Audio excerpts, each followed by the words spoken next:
자, 이 모습을 가만히 한번 보세요. 가만히 한번 보면 리튬에서부터 플루오린. 내가 알기로는 리튬 3번, 플루오린 9번이야. 얘네들 전자 배치해 보면 껍질이 모두 몇 개씩? 오케이, 2개씩 있어요. 같은 주기 원소들이에요. 맞죠? 리튬에서부터 플루오린까지. 자, 그 다음에 나트륨에서부터 염소까지 역시 마찬가지 11번부터 17번까지예요. 전자 배치해 보세요. 껍질 모두 3개씩 있어요. 얘네들 모두 3주기 원소잖아. 근데 이 그림을 가만히 한번 봐요. 뭔가 보이죠? 여러분들은 찾을 수 있어. 뭔가 보여. 뭐가 보여요? 같은 주기에서는 자, 원자 번호가 커져요. 같은 주기에서는 원자 번호가 커지는데 원자 번호가 커짐에 따라서 사이즈가 점점 어떻게 되고 있는 게 보여요? 점점 작아지네? 그죠? 보이죠? 크기가 작아져요. 이거는 실제 조사에서 나타낸 그림이란 말이에요. 그래프란 말이에요. 원자 번호가 커짐에 따라서 같은 주기에서는 사이즈가 작아져. 왜 그럴까? 궁금해요. 자, 그 다음 또 하나. 자, 우리 이제 같은 주기에서 봤으니까 같은 족도 한번 살펴봐야 되겠죠? 자, 같은 족을 한번 봅시다. 어디냐면, 자, 우선 보이는, 여기는 리튬 있죠? 리튬 몇 쪽? 그죠? 1쪽. 나트륨 몇 쪽? 그죠? 1쪽. 그 다음에 칼륨 몇 쪽? 오케이, 1쪽. 자, 얘네들 모두 같은 1쪽이에요. 자, 근데 얘는 3번이고 11번이고 얘는 19번이란 말이에요. 같은 족인데 이렇게 칼륨 쪽으로 감에 따라서 어때요? 사이즈가 커지고 있죠. 그림에서 좀 나타나고 있는 거잖아요. 자, 그래서 같은 족에서는 원자 번호가 커짐에 따라서 크기가 점점점 커지네.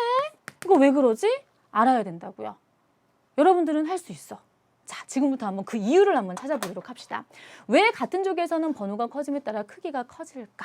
자, 여기 있는 리튬, 그 다음 나트륨, 그 다음에 칼륨. 얘네들이요. 전자 배치 한번 해보세요. 리튬은 껍질이 몇 개지? 2개죠. 나트륨은 3개죠. 그 다음 얘는 4개죠. 얘 핵전화는 3이고 얘는 플러스 11이고 얘는 플러스 19예요. 갈수록 핵전화도 커진다. 껍질 수도 점점점 많아진다. 근데 아까 선생님이 영향을 준 요인 중에서 항상 뭐를 1등으로 치세요 라고 얘기했어요. 그치, 껍질 수. 자, 그래서 점점점 감에 따라서 핵전화가 커져. 그러니까 많은 친구들이 어떻게 많이 생각하냐면 점점 갈수록 핵전화가 커지네. 자, 그러면 가장 바깥 껍질에 그 전자가 느끼는 유효 핵전화는 커질 거야. 따라 사이즈는 작아질 거야. 이렇게 생각하는 친구가 있을지도 몰라요. 근데 이거 가지고 생각하면 안 되고 이 경우는 껍질이 먼저인 거예요. 껍질에 의한 영향이 더 큰 거예요. 자, 그렇기 때문에 점점 감에 따라서 껍질 수가 많아져요. 그렇기 때문에 사이즈가 커지는 거예요. 아시겠죠? 자, 그래서 같은 족에서는 원자 번호가 커짐에 따라 크기가 커진대. 왜 커지는 거야? 라고 물어보면 뭐 때문이야? 라고 얘기해야 돼요. 오케이.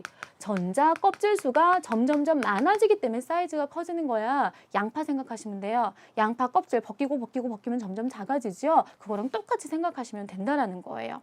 자, 그다음 참고로 하나 더 말씀드리면 리튬에서부터 점점점 칼륨 쪽으로 가요. 핵전화 커지죠. 가장 바깥 껍질에 있는 전자가 느끼는 유효 핵전화는요. 점점 커진다라는 거. 아시겠죠? 핵전화는 커지나 뭐의 영향이 더 커서 오케이, 껍질의 영향이 더 크기 때문에 사이즈가 커지게 된다는 거 꼭 기억하시고, 자, 그럼 이제 같은 주기에 대한 얘기를 한번 해봅시다. 같은 주기에서 번호가 커짐에 따라서 크기가 작아진대. 자, 이거 우리 뭐 가지고 설명할까? 자, 선생님이 아까 그 요인에 대해서 설명 다 했어요. 리튬에서부터 플루오린까지는 모두 2주기지요. 2주기니까 얘네들 전자 배치하면 껍질 모두 몇 개일까? 그렇지, 2개예요, 2개. 껍질수 똑같아. 그럼 선생님이 그 다음 뭐 비교하라 그랬지? 그죠, 핵전화 비교하라고 했죠.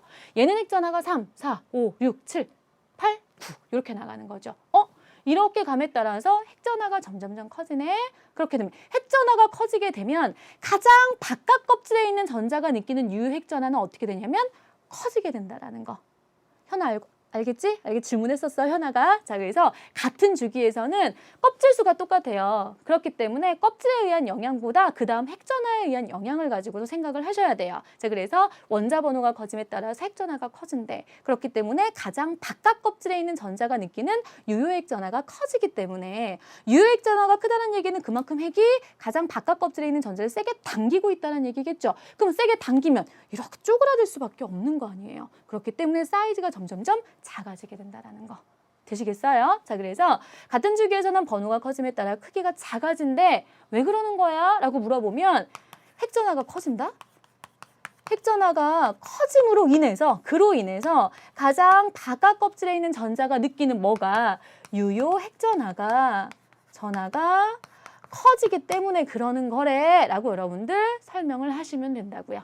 정리되시겠죠? 자, 그래서 주기율표상에 있는 그 원소 크기상에 있어서 어떤 주기적인 경향성을 보인대. 같은 족에서 같은 주기에서 경향성 지금 보이고 있는 거 보이시죠? 자, 왜 그런 어떤 경향성이 나타나는지 여러분들이 같은 족에서는 왜 그러며 같은 주기에서는 왜 그런지를 설명할 수 있으셔야 된다라는 거 이제 하실 수 있겠죠?